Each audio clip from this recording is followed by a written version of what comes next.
Hello, welcome to this first part of a two-part guide to the Kaplan K Plus Tools online learning platform. This is available to all our adult students, depending on the course that students are enrolled on at the school. They will have different levels of access. I'll explain this when we have a look inside. First thing to do is to go to the URL, type the URL here. It's online.kaplaninternational.com. That will take you to this homepage, which you can see here. You'll notice two boxes, username and password. For students, the username is the student number. The password for students when they arrive on their first day is change me. That is all lowercase and together as one word, change me. Now I'm going to log in, but I'm going to log in using my teacher level access with my own password. And when we go in, we will see my home page. Now, because I have a teacher's level access, I have all the levels down here: advanced, high intermediate, intermediate, lower intermediate, elementary, beginner, and also IELTS. Now, a student will only have one of these levels, and that will be the level of the class which they are studying in for their main class. However, that will only appear on the platform on day 2 of the student's course. On day 1, at the top, they will see this, day 1 induction. This is the day 1 introduction to the site. We're going to have a look in here.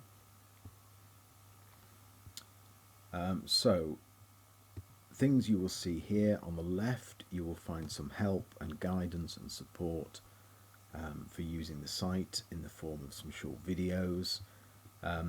Personally, I don't think it's necessary to look through these. I think the site is very easy to use. I'm not sure that these videos are particularly necessary. So we'll look straight away at this, the practice activities. First of all, you have grammar and vocabulary, and then underneath, reading, listening and writing.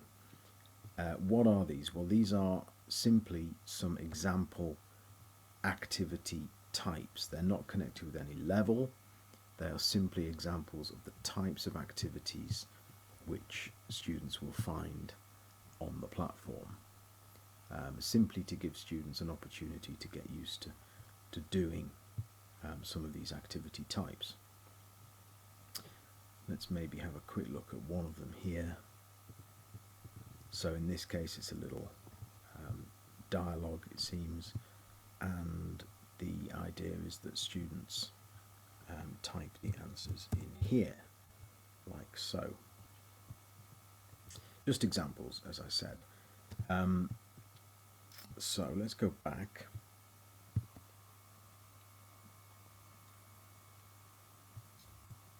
And again. So the other thing that you'll find on this day 1 induction page is this section called Living in the UK. This, I believe, is excellent. I think it's a very good introduction to the site. It's very practical, it's very useful for students, particularly at the beginning of their course. 6 different sections, all connected with aspects of life in the United Kingdom. Let's have a look at getting around as an example. This is a short online course related to public transport, using public transport in the UK. So let's give it a moment to load.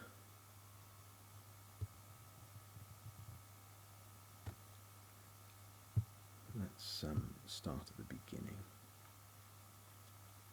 Now, in here you will notice, once it opens up, that there are 4 different sections, I believe. Here they are: vocabulary, reading, listening, and grammar, all related to the topic of public transport. So if we look at vocabulary, very similar in all the different course areas. You start with, it starts with a page telling you what you're going to learn, and then you have some very simple practice activities. Introducing language, in this case, forms of public transport and the prepositions which are used with those different forms. So the idea is that you drag these across in this way.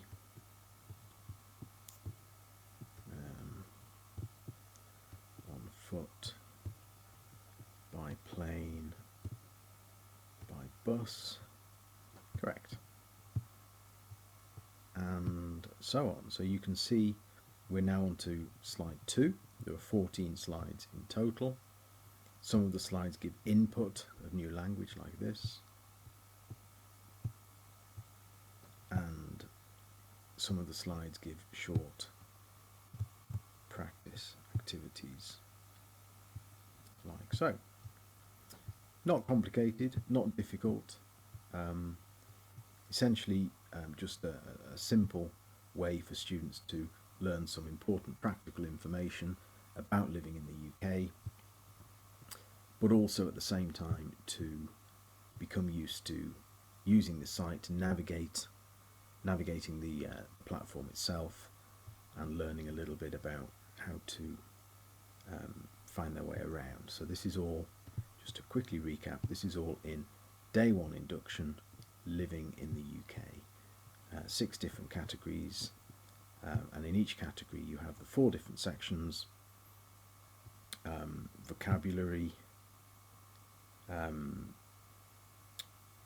reading, listening, and grammar, I believe. We'll just check that I'm correct with those different categories. So we looked at getting around, and then this is the second one, this is free time. All of them are organised in a similar way. So yeah, vocabulary, reading, listening, and grammar. Again, the first slide tells you, well, in this case, that it's a choice of different grammar lessons related to free time. And then you can see some examples of language, and you simply work your way through the slides. This is the lesson, the input, the teaching section, where you're learning the forms, the patterns of language. And then here you drag the verbs into the correct category. Let's get it right, there we go, etc, etc, and you continue, work your way through that. You can see here 10 slides in total. This is number 3. Students can work their way through, they can go back, they can repeat. There's no limit to the number of times that students can work through this. Very good thing to do on the first day, because you're finding your way around the site, learning how to use the site, but also learning very useful practical language right from day 1. So that's a brief guide to Day 1 Induction, and also the process of logging on and accessing the site. In part 2 we will have a look at the content of particular levels relating to students' actual courses in the school, and we'll also look at K+ Extra, which is additional skills practice for students following General English and Intensive English courses.